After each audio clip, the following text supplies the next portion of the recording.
Hello दोस्तों, नमस्कार। Political science learning में आप सभी का स्वागत है। आज से हम लोग शुरू कर रहे हैं पार्टी सिस्टम इन इंडिया, जिसमें आज हम लोग उसके इंडिया में पार्टी सिस्टम के ओरिजिन और डेवलपमेंट को देखेंगे।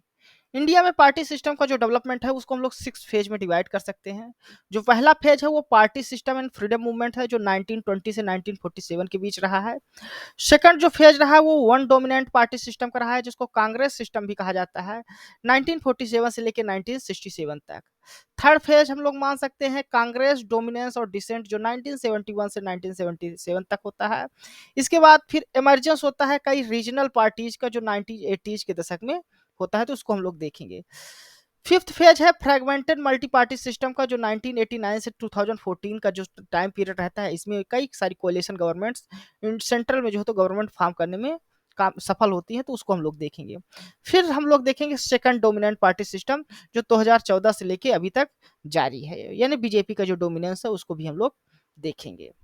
तो सबसे पहले हम लोग फर्स्ट फेज देख लेते हैं, जो पार्टी सिस्टम है, जो फ्रीडम मूवमेंट्स के लिए हुआ था। ये जो पार्टी अधिकतर बनी थी इस समय, वो फ्रीडम मूवमेंट के लिए ही बनी थी। फिर बाद में वो पार्टी का रूप ले लेती है 1920 से 1947 के रूप में। जैसे इंडियन नेशनल कांग्रेस, इसका स्टैब्लिशमेंट होता है, स्थापना होती है 28 दिसंबर 1885 को। ये एक पॉलिटिकल पार्टी के रूप में नहीं बनी थी, बल्कि एक प्लेटफॉर्म के रूप में बनी थी इंडिया को इंडिपेंडेंस कराने के लिए। ये रिप्रेजेंट करता था इंटरेस्ट ऑफ पीपल, जो लोगों की इंटरेस्ट थे उनको हितों को ध्यान में रख के काम करता था, और एक प्रेशर ग्रुप के रूप में कार्य करता था अंग्रेजी शासन के खिलाफ। फिर सेकंड जो पार्टी बन के आती है वो कम्युनिस्ट पार्टी ऑफ इंडिया बन के आती है 1925 में। इसके बाद अकाली दल बनती है 1920 में। हिंदू महासभा बन के आती है 1915 में, इसको जो स्थापना करते हैं मदन मोहन मालवीय। और मुस्लिम लीग इस फेज में बनती है 1906 में। तो ये प्रमुख पार्टियां हैं जो फर्स्ट फेज में बनती हैं। माइनर विनर है political commentator Indian system political system में। ये 1950 तक बोलते हैं कि फोर मेजर ग्रुप या four major groups of parties India में इमर्ज थी। पहला जो ग्रुप मानते हैं, ये मानते हैं जो डेमोक्रेटिक सेकुलर स्टेट की बात करते थे, जो कॉन्स्टिट्यूशन में, हमारे इंडिया कॉन्स्टिट्यूशन में दिया हुआ भी है। और इस ग्रुप में ये कांग्रेस पार्टी को इंक्लूड करते हैं, सोशलिस्ट पार्टी को इंक्लूड करते हैं, किसान मजदूर प्रजा पार्टी को इंक्लूड करते हैं। सेकंड जो ग्रुप की बात ये करते हैं, ये बात करते हैं कि ऐसी पार्टियां जो western type of parliamentary constitutions को रिजेक्ट करती हैं, और जो सोवियत यूनियन या चाइनीज पॉलिटिकल और इकोनॉमिक सिस्टम है उस मॉडल की वकालत करते हैं, एडवोकेट करते हैं। इनमें मुख्य रूप से कम्युनिस्ट पार्टी ऑफ इंडिया को जो हो तो ये रखते हैं इस ग्रुप में। थर्ड जो ग्रुप बताते हैं ये, तो ये रिजेक्ट कहते हैं कि ये जो ग्रुप रहता है ये रिजेक्ट करता है एग्जिस्टिंग स्टेट्स को, और जो इंडियन ट्रेडिशंस है वहां से इंस्पायर होता है। इसमें वो इस ग्रुप में वो रखते हैं जनसंघ को और हिंदू महासभा को। फोर्थ ग्रुप जो माइनर विनर बताते हैं, वो कैरेक्टराइज करते हैं कि जो इनडिफरेंट रहता है हमारा जो कॉन्स्टिट्यूशन फ्रेमवर्क है उससे। और इसमें जो प्राइमरी जो कंसर्न रहता है इस पार्टीज का, वो प्रोविंशियल और कम्युनल इंटरेस्ट रहता है। इसमें वो सिख अकाली दल को रखते हैं, द झारखंड पार्टी को रखते हैं। इसके अलावा जो भी ऐसी पार्टियां जो प्रोविंशियल या कम्युनल इंटरेस्ट के साथ बनी है, वो को फोर्थ ग्रुप में वो रखते हैं। इसके बाद आता है इंडिया में second dominant second phase party system का, जिसको वन डोमिनेंट पार्टी सिस्टम या कांग्रेस सिस्टम भी कहा जाता है। ये 1952 से लेकर 1969 तक जो है तो कांग्रेस का डोमिनेंस माना जाता है। वहीं 1947 से लेकर 1967 के पीरियड को मोरिस जॉन्स जो है तो वन पार्टी डोमिनेंट सिस्टम शब्द देते हैं। कोठारी इसको इस फेज को कांग्रेस सिस्टम कह के बुलाती हैं। कोठारी जो है तो डिस्क्राइब करती है कि जो रूलिंग कांग्रेस पार्टी होती है उसको पार्टी ऑफ कंसेंसस कहती हैं, और जो इस समय अपोजिशन पार्टी में रहते हैं उनको पार्टीज ऑफ प्रेशर कह के बुलाते हैं। तो अभी कभी क्वेश्चन में आ गया, कभी क्वेश्चन एग्जाम में, कि पार्टी ऑफ कंसेंसस या पार्टी ऑफ प्रेशर कांग्रेस को किसने कहा, तो रजनी कोठारी ने। ठीक। इसके अलावा इस फेज में जो है कम्युनिस्ट पार्टी ऑफ इंडिया जो है तो स्प्लिट हो जाती है 1964 में, और दो भागों में बढ़ जाती है। एक कम्युनिस्ट पार्टी ऑफ इंडिया बनती है, और एक कम्युनिस्ट पार्टी ऑफ मार्क्सिस्ट बनती है। और ये इंडियन जो पॉलिटिकल सिस्टम रहता है उसमें एक इंपॉर्टेंट भूमिका निभाती है कम्युनिस्ट पार्टी ऑफ इंडिया। इसके अलावा इसी फेज में जनसंघ बनता है, जो 1951 में बनता है। ये राइटिस्ट पार्टी है। इसके अलावा फिर स्वतंत्र पार्टी बनती है 1959 में, और ये फर्स्ट ऐसी पार्टी रहती है जो चैलेंज करती है जो इंडिया का प्लानिंग सिस्टम है ना, प्लानिंग कमीशन, गवर्नमेंट का कंट्रोल और डेवलपमेंट ऑफ कंसेंसस जो कांग्रेस के लिए हुआ है, उन सब का ये विरोध करती है। लेकिन ये पार्टी स्वतंत्र पार्टी 1975 तक जो है तो लोकदल में मर्ज हो जाती है। इस प्रकार जो 2 दशक रहते हैं 1947 से लेकर 1967 तक का पीरियड जो रहता है, इसको डोमिनेंट पार्टी सिस्टम कहा गया है। One dominant party system Morris Jones के द्वारा कहा गया है। कांग्रेस सिस्टम याद रखिएगा रजनी कोठारी के द्वारा कहा गया है। इसी को सार्टोरी जो है तो प्रीडोमिनेंट पार्टी सिस्टम भी कहते हैं। तो ये शब्द याद रखिएगा, एग्जाम से पूछे जाते हैं बार-बार। फिर तीसरा जो फेज आता है इंडियन पार्टी सिस्टम को, वो है कांग्रेस डोमिनेंस और डिसेंट का फेज, जो 1971 से 1977 का पीरियड माना जाता है। इसमें कांग्रेस का डिबेकल होता है 1967 में, जिसमें कई राज्यों में जो है तो रीजनल पार्टीज अपना शासन या अपनी गवर्नमेंट बनाने में कामयाब हो जाती हैं। और इसमें स्प्लिट भी हो जाता है कांग्रेस पार्टी में 1969 में। जो पार्टी के प्रेसिडेंट रहते हैं एस निजलिंगप्पन, वो जो है तो जो प्राइम मिनिस्टर उस समय की इंदिरा गांधी रहती है, उसको कांग्रेस उनको जो है तो कांग्रेस पार्टी से बाहर कर देती है। वो कहते हैं कि ये इस आधार पर बाहर करते हैं कि पर्सनालिटी कल्ट को जो है तो फोस्टरिंग कर रही है, बढ़ावा दे रही हैं। तो इस प्रकार जो इंडियन नेशनल कांग्रेस है वो दो भागों में बढ़ जाता है। एक इंडियन नेशनल कांग्रेस ओ बनता है या कांग्रेस ओ जिसको कहते हैं, और दूसरा जो बनता है वो इंडियन नेशनल कांग्रेस रिक्विजिशन या कांग्रेस आर भी कहा जाता है। जो ओल्ड कांग्रेस या ऊपर जो सीनियर लीडर्स रहते हैं उनको सिंडिकेट ग्रुप कहा जाता है, और जो नए इमरजेंस कांग्रेस होती है जो यंग लीडर रहते हैं जिसमें इंदिरा गांधी रहती है, वो उसको कांग्रेस आई कहा जाता है या न्यू कांग्रेस कहा जाता है। तो सिंडिकेट का जो मतलब होता है कांग्रेस के सीनियर मेंबर्स जो थे। इसके अलावा इंदिरा गांधी को इसी पीरियड में गूंगी गुड़िया के नाम से भी निकनेम दिया जाता है राम मनोहर लोहिया के द्वारा, ये इंदिरा गांधी को दिया जाता है। फिर 1971 का इलेक्शंस होता है जिसमें बहुत ज़्यादा इंदिरा गांधी को सफलता मिलती है और वो एक पावरफुल गवर्नमेंट के रूप में इंदिरा गांधी अपना शासन स्थापित करती हैं, सरकार में आती हैं। इनका जो एक्सट्रीम सेंटर पावर का जो है तो देखा जाता है इस गवर्नमेंट में एक्सट्रीम सेंट्रलाइजेशन हो जाता है टॉप में, और जो मास मोबिलाइजेशन भी इलेक्टोरेट का पॉपुलिस्ट किया जाता है, उसका मास का मोबिलाइजेशन भी किया जाता है। इन सब के डेवलपमेंट की वजह से नव निर्माण मूवमेंट जो है तो गुजरात में मोरारजी देसाई के द्वारा चलाया जाता है कि नया निर्माण करने की आवश्यकता है इसके खिलाफ। साथ साथ जयप्रकाश नारायण भी अपना मूवमेंट चलाते हैं डिक्टेटरशिप टाइप की जो गवर्नमेंट थी इंदिरा गांधी की उसके खिलाफ। और ऑल इंडिया रेलवे वर्कर्स भी स्ट्राइक में हो जाते हैं 1974 में। ये जॉर्ज फर्नांडिस जो है तो इसको लीड करते हैं, और ये कहा जाता है कि पैरालाइज कर देता है इंडिया का जो लार्जेस्ट रेलवे नेटवर्क है वर्ल्ड का, उसको जो है तो पैरालाइज कर देते हैं। इन सब वजहों से जो है तो ये जो सब डेवलपमेंट हो रहे थे, इसकी वजह से इंदिरा गांधी ने 1975 में जो है तो इमरजेंसी इम्प्लीमेंट कर देती हैं, जब इलाहाबाद हाई कोर्ट को इंदिरा गांधी को जो है तो इलेक्टोरल मैलप्रैक्टिस की वजह से उनको उनके जो इलेक्शंस है उसको नल और वाइड घोषित कर देते हैं 1971 का जो इलेक्शन हुआ था उसमें। तो इसके बाद कंट्री में इमरजेंसी इम्पोज हो जाती है, और इसके जब इमरजेंसी खत्म होती है तो 1977 का इलेक्शंस होता है।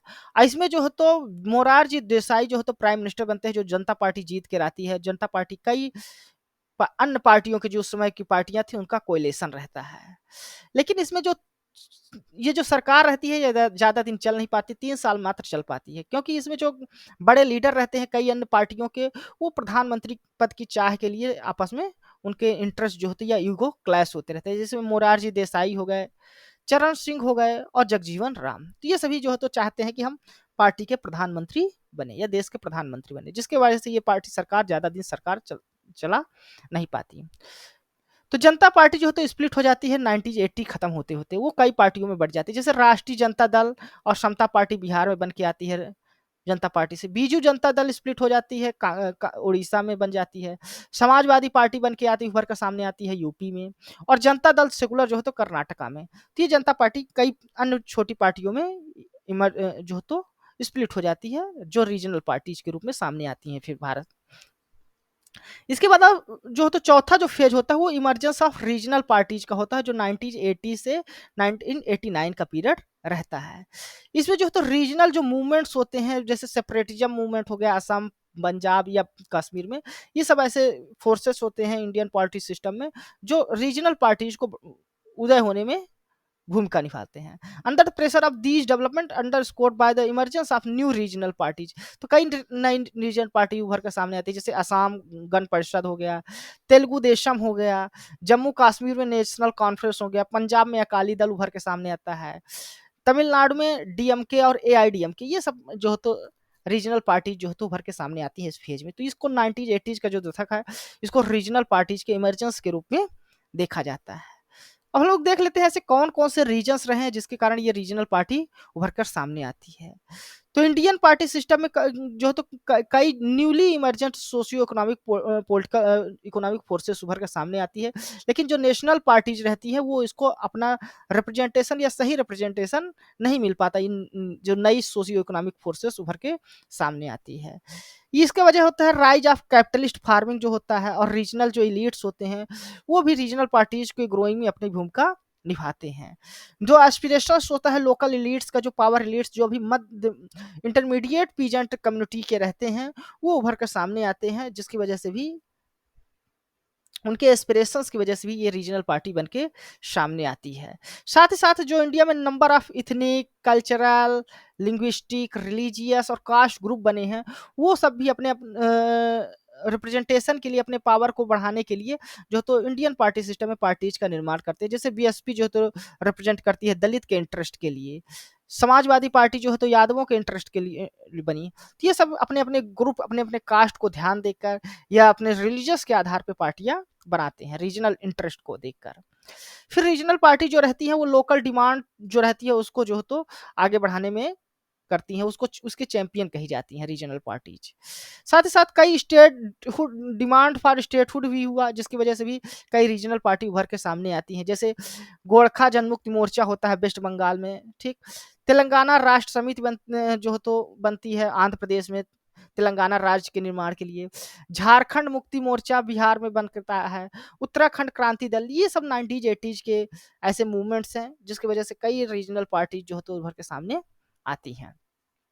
इसके अलावा पॉलिटिकल ऑटोनॉमी की भी डिमांड होती है, इसकी वजह से भी कई रीजनल पार्टी जो होती है या रीजनल ग्रुप्स उभर कर सामने आते हैं।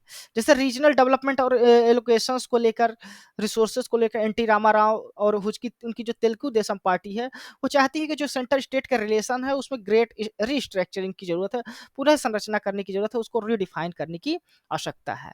उनका मानना था कि जो सेंटर की पावर है हाईली सेंट्रलाइज पावर है, उसको कम करके इंडियन फेडरेशन में स्टेट्स और सेंटर के बीच के पावर का जो संतुलन है उसको बनाना है। तो उस आधार पर भी रीजनल पार्टी जो भर के सामने आती हैं। फिर इसके बाद जो पांचवा फेज देखा जाता है वो फ्रेगमेंटेड मल्टी पार्टी सिस्टम देखा जाता है, जो 1989 से लेके 2014 तक रहता है। इस पीरियड में देखा जाता है कि जो नेशनल पार्टीज रहती हैं वो कई लोकल जो या रीजनल पार्टीज के साथ अपना कोएलिशन बना के सत्ता में आती हैं। इसमें तीन मेजर जो नेशनल पार्टीज रहती है, जो जनता दल का बनता है, फिर भारतीय बीजेपी पार्टी बनती है और इंडियन नेशनल कांग्रेस। ये जो तो अल्टरनेटिव रूल करते हैं यूनाइटेड फ्रंट के गवर्नमेंट के रूप में, ठीक। नेशनल डेमोक्रेटिक पार्टी एनडीए के रूप में गवर्नमेंट में आती है, और यूनाइटेड प्रोग्रेसिव अलायंस के रूप में। और ये अनस्टेबल कोएलिशन पहले जो 90s का दशक रहता है, शुरुआती दशक, उसमें देखा जाता है कि कई कोएलिशन गवर्नमेंट बनती है और 5 साल भी अपना कार्यकाल नहीं चला पाती, यानी अनस्टेबल जो है तो मल्टी पार्टी कोएलिशंस होते हैं। लेकिन उसके बाद फिर 3 ऐसे कोएलिशन सामने आते हैं, उभर के सामने आते हैं, जो अपनी जो गवर्नमेंट है वो 5 साल का पूरा करने में कामयाब रहते हैं, सक्सेसफुल जो है तो टेन्योर पूरा करते हैं। इसमें पहला जो है तो एनडीए का कोएलिशन आता है, जो 1998 से लेके 2004 तक रहता है। दूसरा यूपीए 1 का जो गवर्नमेंट है 2004 से लेके 2019 तक, 2009 तक, और यूपीए सेकंड का जो फेज रहता है 2009 से 2014 तक। तो ये 3 ऐसे कोएलिशन या मल्टी पार्टी सिस्टम उभर के सामने आती हैं, जो अपना गवर्नमेंट्स जो है तो पूरा करने में कामयाब होती हैं। ये जो फेज रहता है, इस फेज में बीजेपी का राइज होता है, एनडीए कोएलिशंस के रूप में ये उभर कर सामने आती है। ये हिंदू आइडेंटिटी को लेकर अपना पॉलिटिक्स करती है, जिसमें राम मंदिर जो मूवमेंट होता है ये सबसे ज्यादा इंपॉर्टेंट होता है, जिसकी वजह से इसको इलेक्टोरल मोबिलाइजेशन मिलता है। ओलिवर हेथ है जो स्टेट्स को कैटेगराइज करते हैं कि जिन स्टेट्स में बीजेपी ने अपना प्रभुत्व जमाया है वो किस प्रकार है। तो वो 3 स्टेट में जो है तो 3 तरह के स्टेट्स की बात करते हैं, प्राइमरी, सेकेंडरी और टर्सरी स्टेट। प्राइमरी स्टेट उन स्टेट्स को कहते हैं जहां 90s 50s या 60s में जनसंघ एक अपोजिशन पार्टीज के रूप में उभर के आई है, और वो स्टेट्स हैं राजस्थान, गुजरात, मध्य प्रदेश, दिल्ली, उत्तर प्रदेश और हिमाचल प्रदेश। सेकंड टाइप की जो स्टेट्स में, सेकेंडरी स्टेट्स में जो ये डिवाइड करते हैं, वो स्टेट्स है जहां जनसंघ और बीजेपी जो हो तो अपना प्रेजेंस 1989 के पहले जो हो तो अपना जमाते हैं। जैसे कर्नाटका हो गया, बिहार, गोवा, महाराष्ट्र, आंध्र प्रदेश, उड़ीसा, असम, पंजाब और हरियाणा। और टर्सरी स्टेट्स में उन स्टेट्स को ये रखते हैं जिनका बीजेपी का एक्सपेंशन होता है 1989 के बाद। जैसे अपना बीजेपी जो है तो अपना प्रभाव बढ़ाती है धीरे धीरे केरला, तमिलनाडु, वेस्ट बंगाल और नॉर्थन ईस्टर्न स्टेट्स में। तो ये तीन जो है तो स्टेट, तीन टाइप के स्टेट्स में डिवाइड करते हैं ओलिवर हेथ। फिर जो सिक्स फेज आता है इंडियन पार्टी सिस्टम को, वो सेकंड डोमिनेंट पार्टी सिस्टम कहते हैं। 2014 के बाद से प्रेजेंट में जो चल रहा है वो सेकंड डोमिनेंट पार्टी सिस्टम को ही कहा जाता है। इस फेज में जो तो बीजेपी का जो तो रैपिड पॉलिटिकल और जियोग्राफिकल एक्सपेंशन होता है। इसका कई रीजन्स होते हैं, क्योंकि जो बीजेपी है वो अपना सोशल बेसिस को बढ़ा रही है, रीजनल पार्टी के साथ कोएलिशन कर रही है डिफरेंट बेसिस, सोशल बेसिस के आधार पे। हम लोग कुछ रीजंस मान सकते हैं जिसकी वजह से बीजेपी जो हो तो इतनी तेजी से आगे बढ़ी। पहला तो इसका जो लीडरशिप है, वो करिश्मेटिक लीडरशिप नरेंद्र मोदी का जो मिल रहा है, उस वजह से भी जो बीजेपी है वो ग्रो कर रही है तेजी से। फिर जो इसकी पॉलिटिकल स्ट्रेटजीज होती है वो इसके मदद करती है। ऑर्गेनाइजेशन स्ट्रेंथ है, जैसे आरएसएस हो गया, हिंदू सभा महासभा हो गई, जैसे इनके जो विश्व हिंदू परिषद हो गए, ये सब ऐसे ऑर्गेनाइजेशन है जो इसको मदद करते रहते हैं। फिर बीजेपी की जो वेलफेयर स्कीम्स होती हैं वो इनको मदद कर रहे हैं। इसको जो इलेक्टोरल फंडिंग हो रही है बहुत ही अधिक मात्रा में, वो भी इसको मदद कर रहा है डोमिनेट करने में। जो अदर जो पार्टीज हैं, कम्पिटेटिव पार्टी हैं, उसे इनको एज मिल रहा है इलेक्टोरल फंडिंग में। साथ ही साथ इसकी कंपेनिंग है, इसकी अपोजिशन और अपोजिशन की जो डिसयूनिटी है, अपोजिशन एक साथ आते तो हैं लेकिन उनमें एकता नहीं बन पाती, एक मत होकर नहीं रह पाते, वो रीजन्स भी है जिसके कारण से बीजेपी जो है तो डोमिनेट कर रही है नेशनल पार्टीज के रूप में। साथ ही साथ जो मिडिल क्लास का एक्सपेंशन हुआ है उसने भी बीजेपी को काफी मदद की है, क्योंकि ये उनके एक्सप्रेशंस को एक ग्राउंड देता है बीजेपी। ठीक,